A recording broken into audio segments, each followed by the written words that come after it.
భారత్పై Trump tariffs తగ్గింపుతో రూపాయి బలపడింది. డాలర్తో పోలిస్తే 48 పైసలు బలపడింది.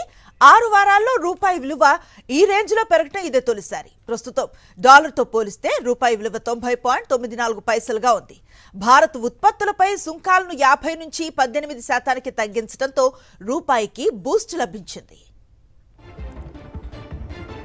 అమెరికా భారత వాణిజ్య ఒప్పందం ప్రభావం భారత ఆర్థిక రంగంలో స్పష్టంగా కనిపిస్తోంది. అమెరికా భారత ఉత్పత్తులపై విధిస్తున్న టారిఫ్ను 50% నుంచి 18% తగ్గించడంతో అంతర్జాతీయ మార్కెట్లలో పెట్టుబడిదారుల విశ్వాసం పెరిగింది. ఈ పరిణామం నేరుగా రూపాయి విలువపై ప్రభావాన్ని చూపింది. టారిఫ్ తగ్గింపుతో భారత ఉత్పత్తులకు యూఎస్లో డిమాండ్ పెరగనుంది. అంతేకాదు విదేశీ పెట్టుబడులు పెరిగే అవకాశం ఉంది. ఇక అమెరికా భారత్ ఒప్పందం నేపథ్యంలో భారత్ రష్యా చమురు దిగుమతులకు తగ్గిస్తుందనే అంచనాలు కూడా రూపాయి బలపడటానికి తోడ్పడ్డాయి. ఇదే అంశంపై మరింత విశ్లేషణ తెలుసుకునే ప్రయత్నం చేద్దాం. బిజినెస్ అనలిస్ట్ గీతానంద్ గారు ఫోన్ లైన్ లో ఉన్నారు. నమస్తే అండి గీతానంద్ గారు. నమస్తే అండి.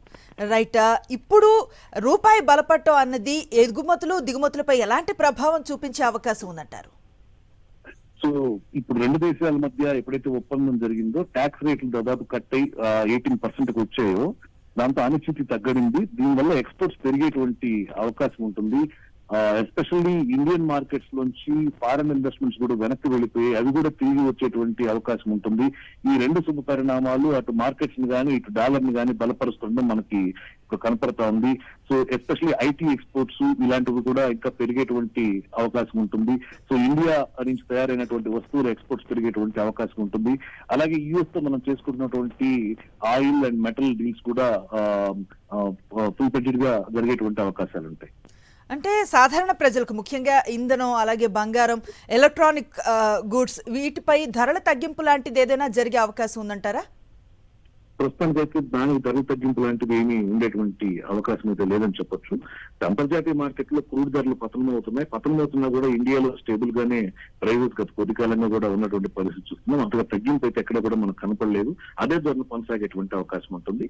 బంగారం ధరలు ఏంటంటే ట్రెండ్ వీక్ గా ఉండడంతో మార్కెట్ లో పడతా ఉంది. సో అంతర్జాతీయ మార్కెట్ తో పోల్చుకుంటే మనకి ఇక్కడ ఇంకా కూడా బంగారం పెరగడానికి రూపాయి బలహీన పడడం అనేది కూడా కారణంగా ఉండింది. ఇప్పుడు ఎప్పుడైతే రూపాయి బలపడుతుందో సో బంగారం ధరలు దిగి వస్తాయి. దాంతో పాటుగా ట్రెండ్ కూడా బంగారంలో ప్యూర్ ట్రెండ్ కూడా యూఎస్డీ వర్సెస్ గోల్డ్ కూడా తగ్గుతూ ఉండడంతో బంగారం చీప్ అయ్యేటువంటి అవకాశం ఉంటుంది. అలాగే వెండి కూడా తగ్గేటువంటి అవకాశం ఉంటుంది. అంటే క్రూడ్ ఆయిల్ ధరలు తగ్గటం అనేది కూడా రూపాయి మీద ఎంత ప్రభావం చూపినట్లుగా భావిస్తారు?